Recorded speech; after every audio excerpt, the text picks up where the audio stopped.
সত্ৰাধিকাৰ ডক্টৰ শ্ৰী শ্ৰী পীতাম্বৰ দেৱগোস্বামীৰ ৬৬ সংখ্যক জন্মতিথি উপলক্ষে শ্ৰীমন্ত শংকৰদেৱ কলাক্ষেত্ৰত বিশেষ অভিনন্দন অনুষ্ঠান অসম ভাওনা সন্মিলনৰ সহযোগত আয়োজন কৰা এই কাৰ্যসূচীত অংশ ল'লে মুখ্য সচিব ৰবি কোটা, অসম সাহিত্য সভাৰ সভাপতি সূৰ্য হাজৰিকাকে ধৰি বিভিন্ন বিশিষ্ট ব্যক্তিয়ে।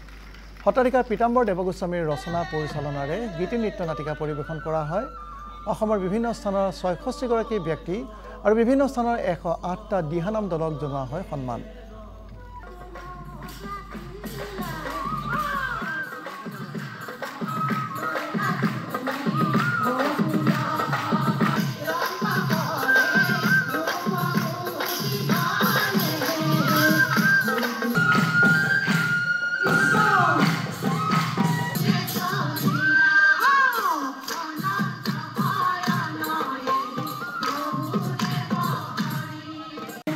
গুৱাহাটী মহানগৰত বিশেষকৈ শ্ৰীমন্ত শংকৰদেৱ কলাক্ষেত্ৰত শংকৰদেৱ আন্তঃৰাষ্ট্ৰীয় প্ৰেক্ষাগৃহত আমাৰ জয়ন্ত ডেকা, আমাৰ অশোক শইকীয়া, বন্দনা বৰঠাকুৰ প্ৰমুখ্যে এই গুৱাহাটী মহানগৰ ভাওনা সন্মিলনৰ সদস্যসকলে যি আমাৰ জন্মদিনৰ নামত অমৰনাম অনুষ্ঠান অনুষ্ঠিত কৰিলে, আমি সঁচাকৈ অভিভূত হৈছোঁ।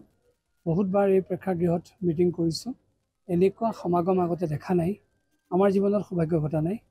আৰু দ্বিতীয়তে যিটো পৰিপাটি আৰু যিটো মৌনতাৰে হেঁপাহ প্ৰদৰ্শন কৰিছে, এতিয়া আমাক সঁচাকৈ অভিভূত কৰিলে।